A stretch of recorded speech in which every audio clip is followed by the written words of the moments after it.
Maligayang pagbisita at pagbabalik po sa ating munting channel. Narito na po, ang karugtong ng ating istorya. Ika-231 na kabanata. Ang imbitasyon. Alam ni Alex na hindi niya kailangan mag-alala sa pang-iinsulto ni Jason. Tumingin lang siya kay Jason at ngumiti. Ang Ferrari ay nakakamangha. Naaalala mo pa ba kung paano kita itinali, at ang exhaust pipe ay sinunog ang iyong buhok? Tanong nito. Malinaw na naaalala ito ni Jason. Ang kanyang puso ay nagsimulang tumibok ng malakas habang iniisip kung paano tinalo ni Alex si Fergus. Si Jason ay napaatras. Tumigil ka, sabi nito, na nakatingin kay Alex na may galit. Magbabayad ka sa lahat ng ginawa mo. Anong nangyayari? Sabi ng isang boses sa direksyon ng pinto. Ano ang ginagawa niyo lahat dito? Tumingin sila upang makita si Daryl na nakatayo doon. Si Miriam ay nasa tabi nito, na nakasuot ng itim na damit. Si Daryl at Miriam ay hindi masayang makita si Alex. Nararamdaman pa rin nila ang pagkapahiya pagkatapos silang puwersahin na paluhurin sa labi ng Olympic Sports Center. Nagawa nilang malagpasan ang mga karamihan sa mga nag-uusap tungkol sa insidente, pero ang ibang nandoon ay nakatingin sa kanila at parang alam ang nangyari. Kapag mas maraming mga tao ang nakaalam pa, ang imahe ni Daryl ay masisira. Kahit ngayon si Daryl ay sobrang galit, sapat na upang patayin si Alex. Bakit ka nandito? Tanong ni Daryl kay Alex. Isa kang talunan, mariin na wika ni Miriam. Ang lakas ng loob mo, ipakita ang pagmumukha mo dito. Dinampot niya ang tinidor at ibinato kay Alex na itinaas ang kamay upang sanggain. Ang lahat ay napanganga sa pagkabigla. Daryl, ang lalaking ito ba ay nakabangga mo sa ibang lugar? Tanong ng isa. Galit na itinuro ni Miriam si Alex. Sa opening ceremony ng Olympic Games ang taunang ito. Tumahimik ka, putol ni Daryl. Hindi maganda na nainsulto siya ng isang beses. Hindi niya kailangan na sabihin ito ni Miriam sa lahat. Sorry Daryl, wika ni Miriam. Nawalan ako ng pasensya, at muntik na akong makapagsalita ng sobra. Paano siya nakapasok dito? Tanong ni Daryl, habang nakatingin sa paligid. Ito ay isang exclusive party. Bakit walang nagtapon sa kanya palabas? Sinabi ni Jason, sabihin natin sa security na itapon siya palabas. Sumang-ayon ang iba.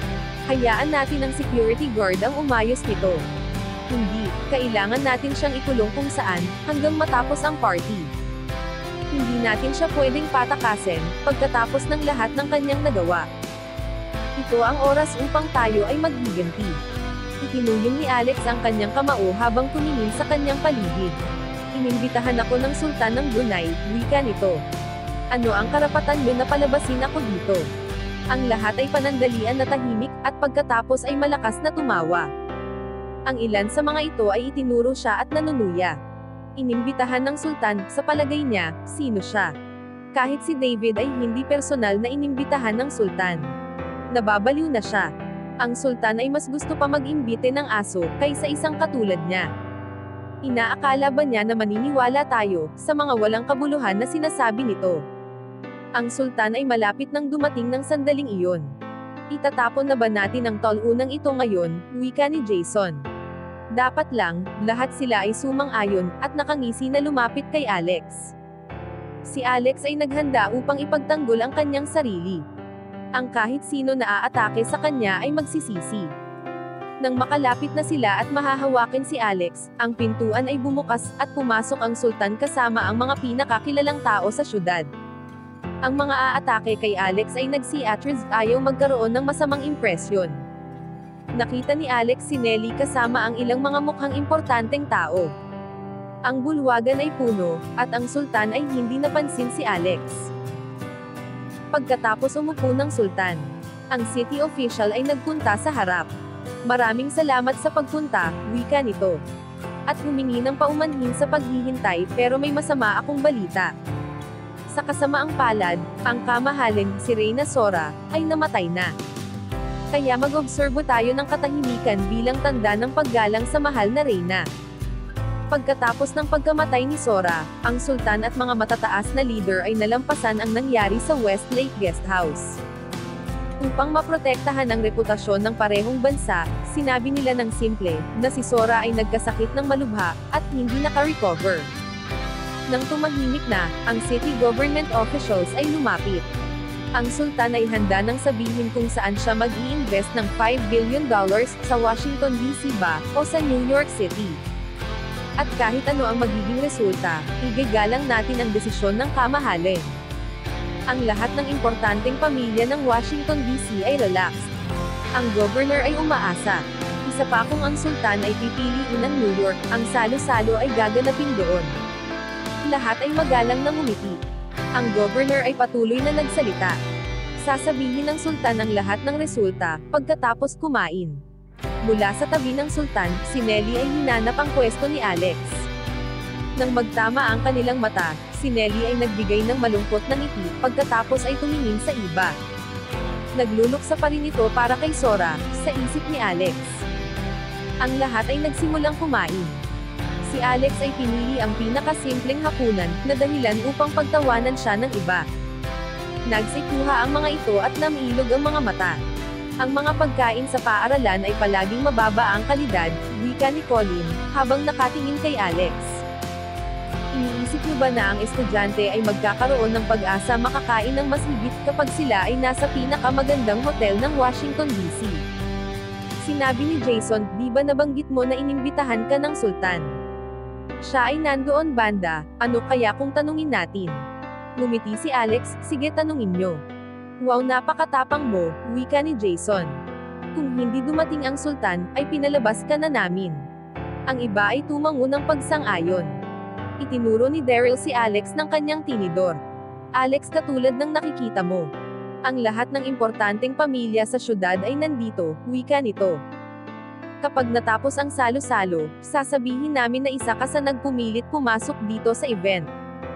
At ano sa palagay mo ang gagawin nila sa iyo? Ang lahat ay tumawa at tinuya si Alex. Tingnan natin kung makaligtas ka pa sa syudad, kapag ang mga leader ay nagalit sa iyo. So, siya ay kalmado lang, umaasa ako na maging masaya siya sa kanyang hapunan, isa pa baka ito na ang huli. Si Alex ay hindi sila sineryoso at ipinagpatuloy lang ang pagkain. Ang sultan ay nagluluksa pa rin sa kanyang asawa, pero ang leader ay kailangan ipagpatuloy ang pagtatrabaho ng advance sa interes ng kanilang bansa. Umupo ang sultan, sinubukan itago ang kanyang nararamdaman. Habang kausap niya ang mga leader ng syudad, tumingin siya sa paligid, at nakita si Alex na nakaupo sa ibang lamesa.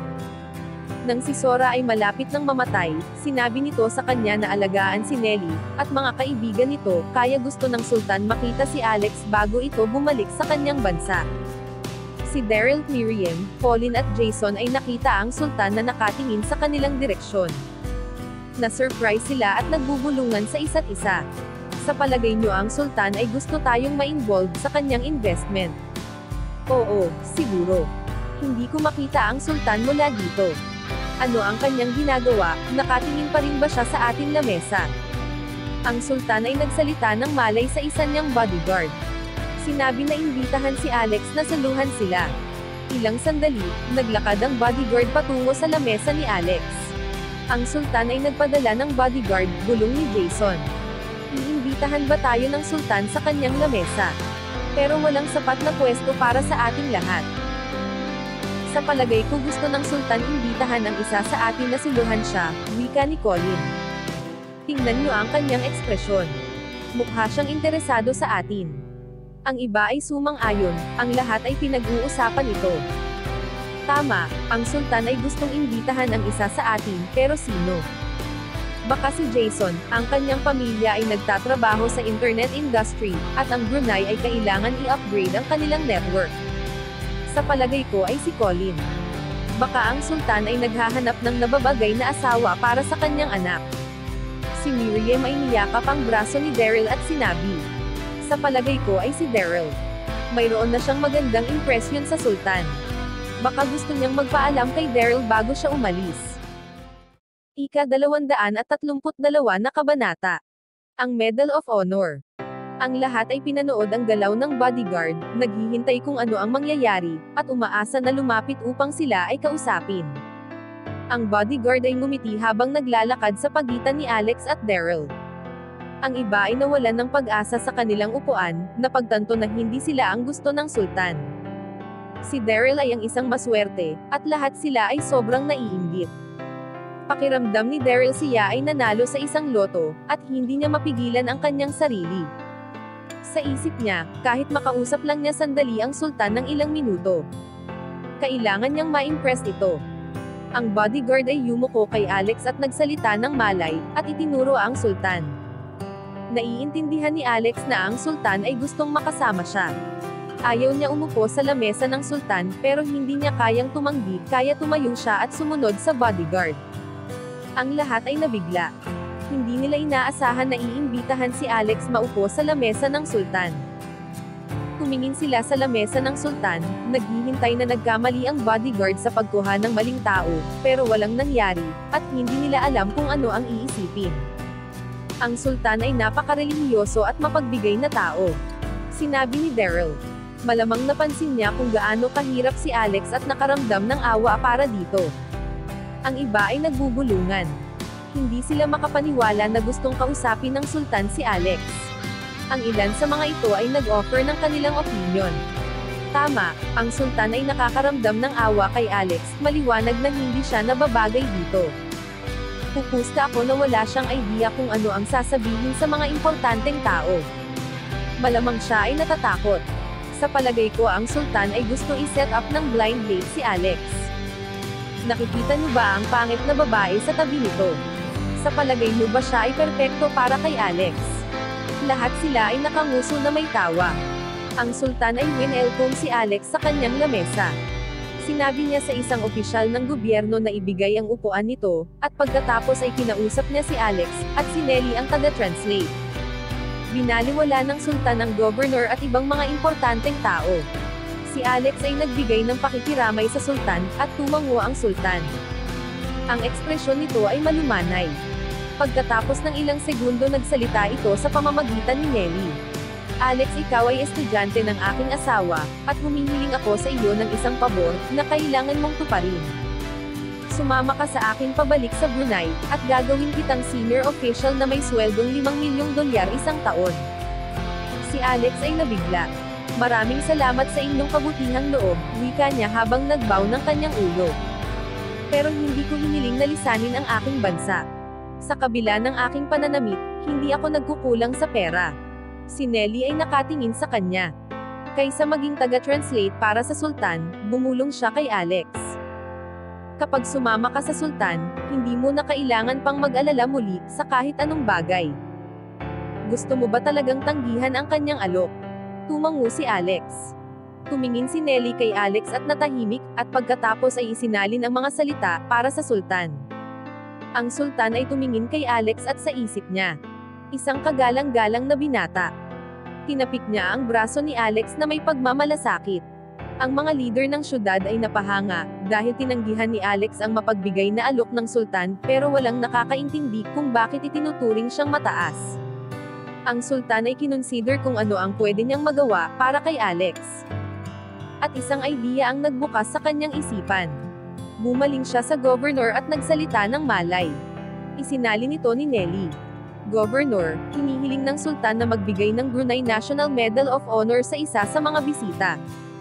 At pagkatapos ay sasabihin niya ang kanyang desisyon sa $5 billion investment. Ang mga leader sa syudad ay nanginig sa idea. Okay, walang problema, wika ng governor. Sabihin mo sino ang makakatanggap ng award. Tumingin ito sa mayayaman at mga importanteng pamilya sa paligid ng hall. Ang sultan ay nag-aalangan. Gusto niyang ibigay kay Alex ang Medal of Honor pero ang governor ay umaasa na ibibigay niya ito sa iba. Ngayon kung ibibigay niya ito kay Alex, ang governor ay madi-disappoint. Nararamdaman ng sultan na wala siyang mapili, at ang idea ay biglang pumasok sa kanyang isipan, nang tumingin siya sa lahat ng nasa paligid. Tumango ang governor, sige wika nito. Ang sultan ay walang masyadong kilala na tao sa syudad. Kaya ang bawat pamilya ay kailangan magpadala ng representative, at pagkatapos ay makakapagdesisyon na ang sultan. Sumang-ayon ang sultan. Ang lahat ng mga bisita ay excited. Alam nila kung gaano ka-prestigyoso ang parangal. At ang bawat pamilya ay pinag-usapan kung sino ang kanilang ipapadala na representative. Mahigit 20 pamilya ang pumili ng ipapadala. Karamihan ay pinili ang nasa edad 20, pero ang ilan ay pinili ang head ng kanilang pamilya. Sinabi ng sultan sa kanyang mga tauhan na kuhain ang National Medal of Honor. Ang medal ay nasa asul na kahon, at ito ay octagonal shape na may ulo ng founder ng Brunei sa gitna. Napapaligiran ng petals at nakaukit sa singsing, na may kumikinang na diamante. Itinaas ng governor ang kamay at sinabi, "Ngayon, ang bawat representative ay kailangan magbigay ng statement, at pagkatapos magdedesisyon ang sultan kung sino ang makakakuha ng Medal of Honor." Ang sultan ay hindi nakinig sa mga sinabi ng governor. Nang matapos na sila, tinapik niya ang balikat ni Alex at sinabi na magsalita ito. Walang nakakaunawa kung ano ang nangyayari. Sigurado na hindi ibibigay ng sultan ang Medals of Honor sa isang mababang uri, at isang pancake seller lamang. Nang tumayo na si Alex, ang lahat ay napatakip sa kanilang bibig, pinipilit na hindi tumawa. Hindi sila naglakas loob na hindi igalang ang sultan. Pero napansin na ito ng sultan, at hindi siya natuwa. Nagsalita si Alex. "Isa akong ordinaryong pancake seller.